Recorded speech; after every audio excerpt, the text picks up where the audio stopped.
Gundam Breaker 4 has been announced and it's all any Gundam fan wants to talk about right now. In fact, I think the only news that could top this right now would be more international release dates for Gundam Seed Freedom. But thankfully, the hype train is running at full speed, so I don't think we're going to run out of things to talk about anytime soon. On February 23rd, 2 days after the announcement of Breaker 4, there was a JP developer livestream that gave us a closer look at the game and what it has to offer.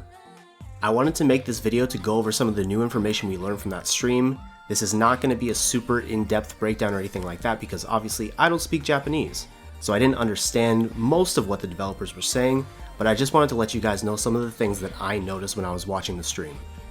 One of the first things they showed off at the start of the stream was a bunch of different custom gunplay examples, and the one thing that all of these had in common is that they all had asymmetric arms. They really seem to be driving home this point when it comes to customization in Breaker 4. If you noticed from the trailer in my last video, most of the examples there also had two different arms. And it makes sense why they keep talking about this because this is a new feature. Like in past titles, your arms always came as a set, so they always had to match. This is the first time where you're going to be able to use two separate arms from two different kits. What this means is that you now have a lot more creative possibilities when it comes to building your gunpla. When I saw this in the trailer, the first thing that it reminded me of was the Seltzam from Gundam Build Divers Re-Rise. If you haven't watched Re-Rise, the Seltzam was a modified version of a custom based on the Gundam Mark III, but it had this one arm that was massive, it was a totally different color from the rest of the kit, and it looked like it didn't belong, almost like Frankenstein style, and it made the suit look really, really evil. Customs like that are now a possibility because you can pick two different arms. But even if it's not something that extreme, another example you could reference is something like the Fenice from Build Fighters, where it's still one kit, it doesn't use two arms from two separate kits, but the arms are asymmetrical, they're done in a different style which gives the suit a certain aesthetic. One thing I am wondering is if this will give you more options when it comes to your EX skills.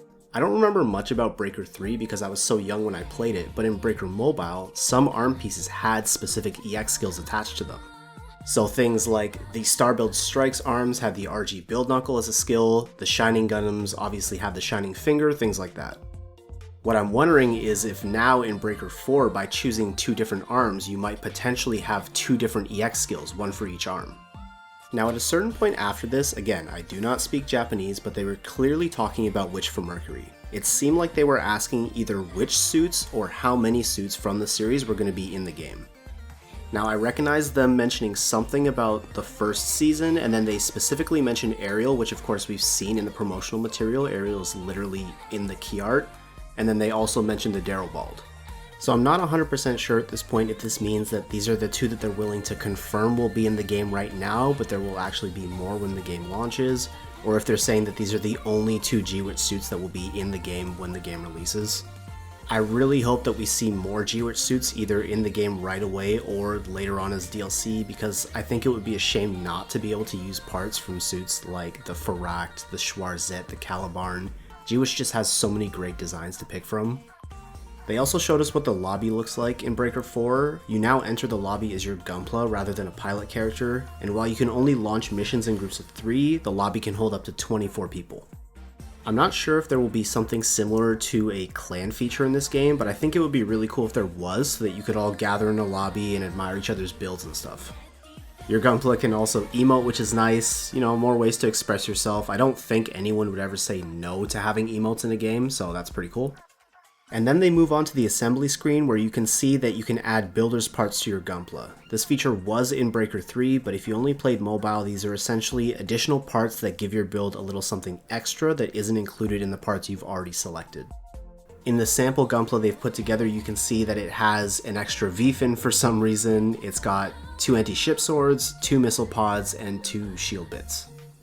They also revealed during this stream that there will be a dedicated training mode complete with on-screen button inputs in Breaker 4 for you to test out your builds before you take them into missions.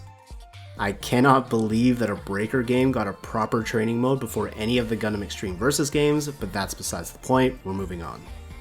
One really cool thing that they showed off during this segment is how you can combine your 2 melee weapons to execute different combos. This is another feature I mentioned in my last video that they showed off a lot in the trailer, but what's really cool about this clip here is they show that by switching up your inputs during your combo, the combo itself will change. In the first example, it's 3 inputs of triangle for the right hand weapon, followed by square for the left hand weapon, which ends the combo in a downward attack. The second time, they wait until after 4 inputs of triangle and then hit square, which results in a much stronger attack that creates an impact on the ground. I do wonder if it's only like this format where you go from one button to another, or if you can go back and forth between the two as well. You can also pull off launcher attacks to get an enemy into the air for an aerial combo, or charge up a really strong attack to launch them far away.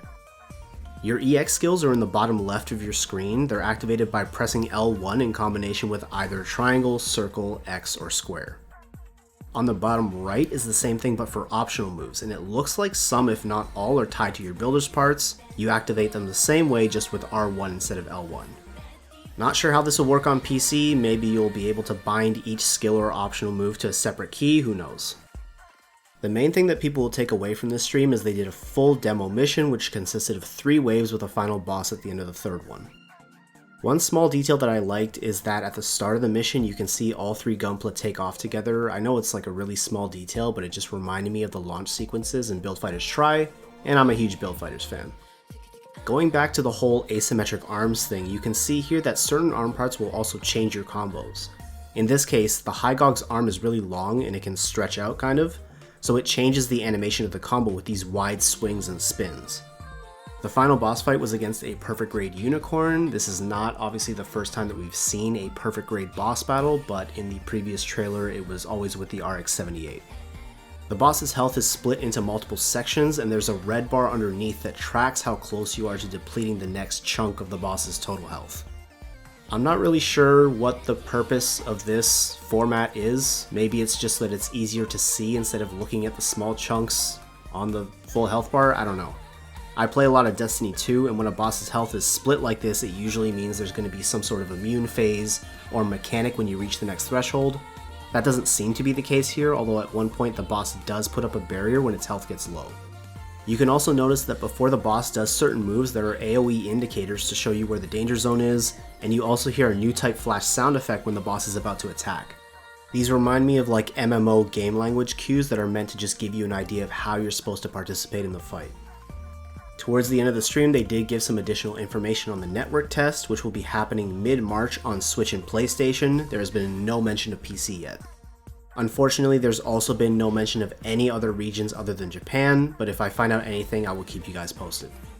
That's everything I gathered from the dev stream. I hope they keep doing these leading up to the release date, and if they do, I'll be sure to cover those as well because I want you guys to stay up to date. I also really hope that they do end up doing beta tests for other regions outside Japan, because if they don't, I feel like it's a missed opportunity to gather feedback from a bunch of different types of players. Anyway, let me know what you think. If there's anything that I missed that you noticed when you were watching the stream, leave it below in the comments and let me know. If you enjoyed the video, you guys know the drill. Subscribe to the channel for more content, leave a positive rating, help me in my boss battle against the algorithm. Thank you so much for watching. I'll catch you guys in the next one.